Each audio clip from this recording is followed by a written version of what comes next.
The recent tussle between the governor and the government in Karnataka, as well as the ongoing deliberations by the 16th Finance Commission, have brought the focus back on the concept of federalism and the perceived threat to it in non-BJP ruled states. While the discussion is currently centered around fiscal federalism, political federalism and language policy are likely to be addressed as well. What is cooperative federalism and how does language figure in it?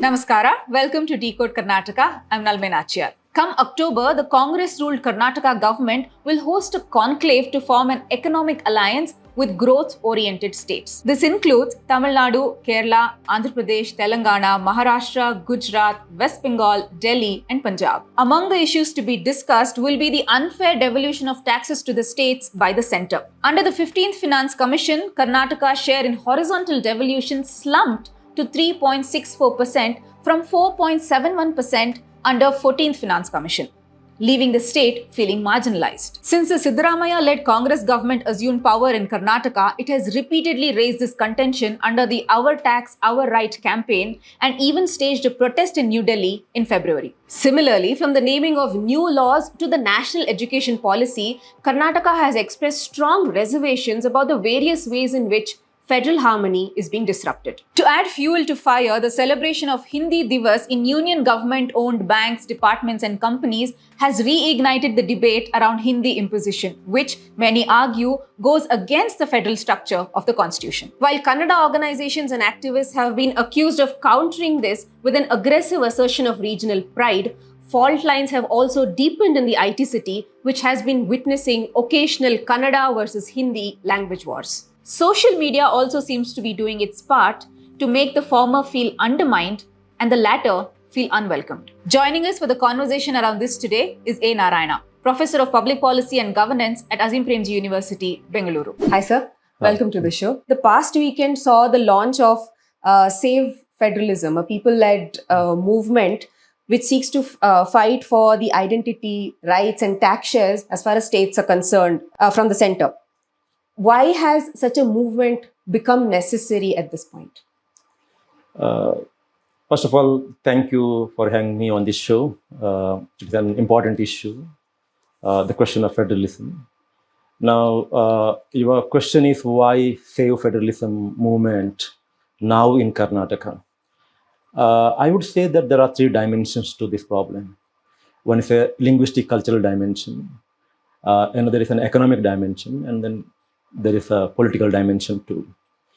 Now, what I mean by linguistic cultural dimension, there has been a long-standing resentment in Karnataka that the union government's policy of promotion of Hindi is happening at the cost of Kannada. So the so-called Hindi imposition argument. So this is a long-standing problem. People have raised it from time to time, and every year on September 14th, when Hindi Day is celebrated, right? That is the occasion when these things flare up. And then this subsides and there will be one or two, developments which again bring it back to the limelight. So this has been happening for a long time. The second one is what I call a fiscal or an economic dimension, which is that the government of Karnataka has been arguing that it has not been getting from the center rightful share in taxes. There are questions of injustice being done to Karnataka because of a particular tax sharing formula that 15th Finance Commission adopted. And then there are complaints of injustice in GST sharing. And then there are also complaints of the center not giving its consent for certain kind of developmental projects, especially irrigation projects and road projects, etc., which Karnataka has proposed. So this is the argument of discrimination in economic terms.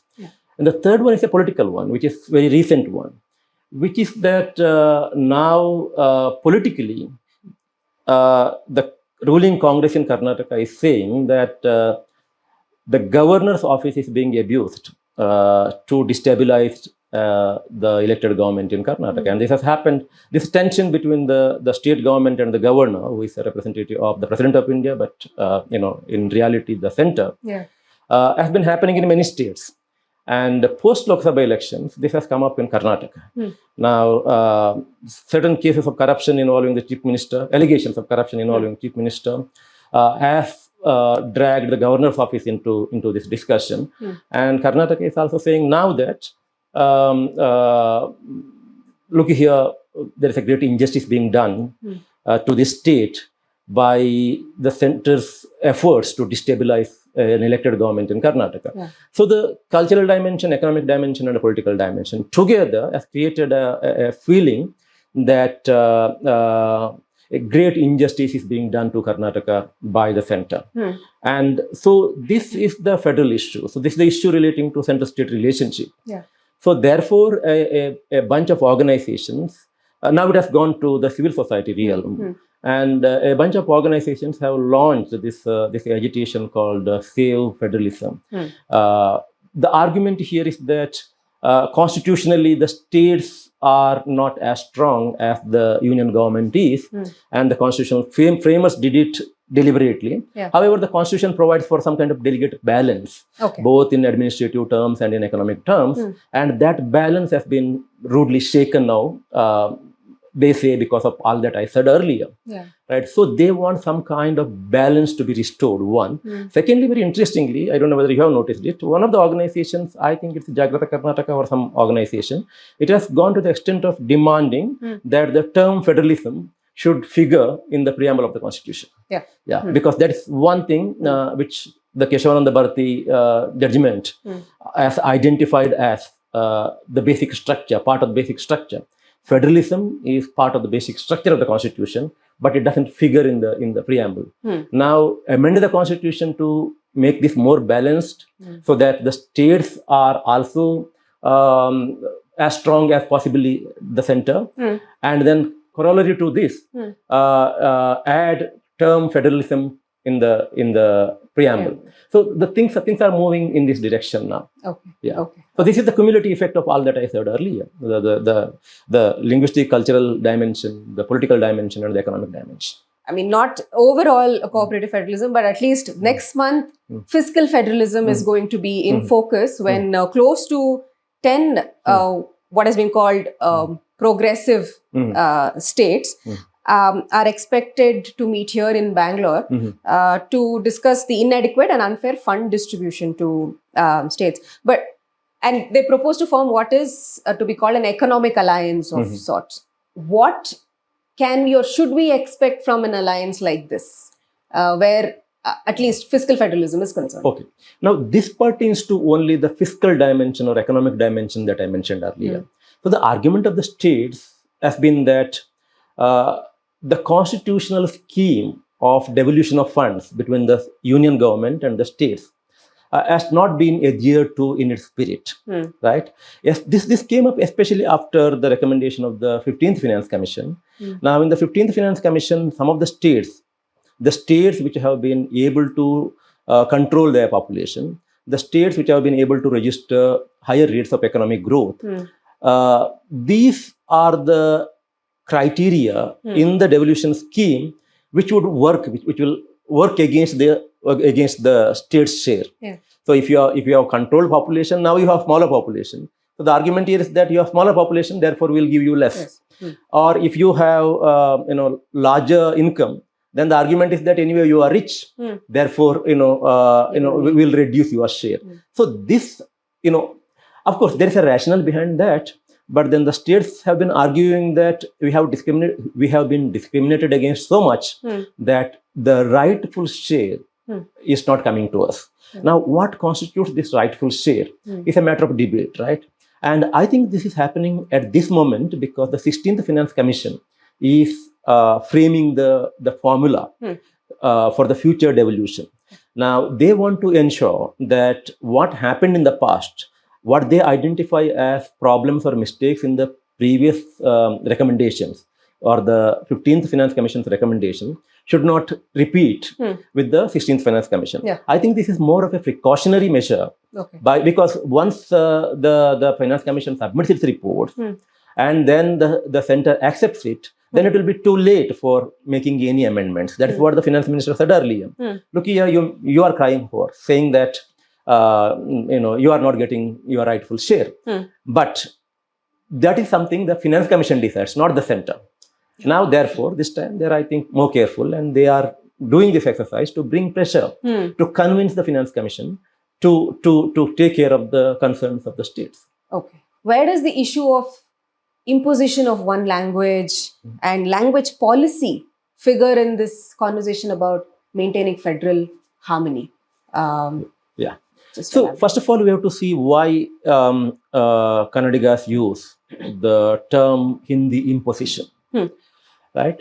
So, and people take objections to that. Where is imposition? It's a choice. If you want to study, you can study. Otherwise, you don't have to study, right?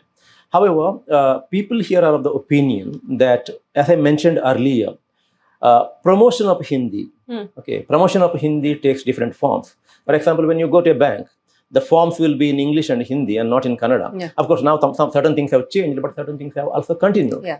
So people are saying, look here, I would have studied up to 10th and I know only Kannada and English, or I might not know English, I know only Kannada. And I go to a bank and I feel like an illiterate, right? So this is indirect imposition, they say. Yeah. Similarly, in civil service examinations, right?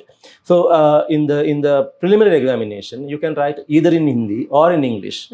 So the candidates from Karnataka are asking, why not Kannada? So see, somebody from northern states can write that examination knowing only Hindi, not English. Yeah. So the same kind of advantage is not available to Kannada candidates, which is the problem of equity, they say. Okay. Similarly, there are other problems like three language formula in schools. Of course, now there are certain changes being thought of, but so far the position in Karnataka is that you have to learn English, you have to learn Kannada, and you have to learn compulsorily Hindi, right? Now, when students in states to the north of the Vindhyas don't have to study a southern Indian language, why should southern Indian students will have to study a northern Indian language? So this is the argument. Now, the counter argument is that we need Hindi to promote national integration. I don't think this is the right argument. In this country, integration or the national integration happens not through one language. It happens through linguistic pluralism, right? Linguistic pluralism in this country has not affected the integration of the country, national integration. So therefore, that is not a valid argument. The second argument that is advanced in favor of promoting Hindi across India is that Hindi will promote better Indianness, right? Why don't you prefer Hindi to English?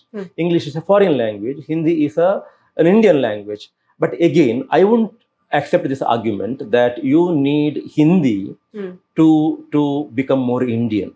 English and your state language would suffice. Would suffice. Now, so therefore, until we have a policy where Northern Indian students are also made to study one of the Southern Indian languages, any one of the Southern Indian languages, I think there will be this tug of war between Southern states and the Northern states. Now, is this all political? I don't think so. There are issues of substance here, because we should not forget the fact that we are living in a federal country. We are living in an economically interdependent world, right? So this economic interdependence and imperatives of federalism put various kinds of pressures on the system. Now, politics cannot ignore these kind of demands. They have to respond to this meaningfully. You said the struggle between North Indian and South Indian states, but in a very micro level, we are seeing that happen within the capital city now more and more, in the sense that there are language wars that are erupting. There are what reports called digital guardians of the language who are trying to, who feel that there is this perception of Kannada being undermined, and so they are trying to wage this sort of a social media war against people from other states. There is all of that is happening. There's a feeling that Kannada is being pushed to playing second fiddle. It does not enjoy respect and all of that. So the pushback is that people from other states now shouldn't come to the city or the state without knowing Kannada. But what are your thoughts on this? is this language divide really truly percolating among the masses? That thought, that perception is percolating among the masses, or is it only in the digital realm? And hence it feels like, because we spend so much time on our phones and social media, we feel that it is actually truly the reality. Okay. So this argument that we have to prevent migration and we should allow only Kannadigas to be given priority here. Of course, this kind of demands will crop up from time to time, right? So economic development creates its own social and cultural tensions, which need to be addressed, as I mentioned earlier. However, the extreme argument that you should boycott all, North Indians or whatever, this is not the collective position of Kannadigas. This may be a demand which might have been raised by a fringe group here or there. Or it may be some social media post by somebody who is agitated about this issue. But I don't think this is the collective opinion of Kannadigas. And I think the state has a tradition of tolerance, acceptance, from historical times. So I think we should not worry about some of the extreme opinions that is coming up in the social media regarding, how you have to treat people from outside, etc., or whether jobs should be reserved for Kannadigas vis-a-vis others, etc. But I think these demands will have to be responded to sympathetically rather than being dismissive about it. Because, the articulation of certain demands may be extreme or unrealistic, but the issues underlying such demands are real. They are part of day-to-day experiences of the people. So I think the cultural transformation that is taking place in an economic powerhouse like Bangalore will have to be studied more carefully, and the state should articulate its response on the basis of data and on the basis of the realities existing there on the ground, rather than what is happening now, which is a kind of knee-jerk reaction whenever a group comes up with this kind of a demand. Movements by both civil society groups as well as like-minded governments to address the chinks in various aspects of the center-state relationship have been set in motion. What are your thoughts on strengthening the fiscal, political, and cultural aspects of the federal framework? Let us know in the comments below. I'll see you in the next episode of Decode Karnataka. Until then, follow The Hindu for more such stories and videos.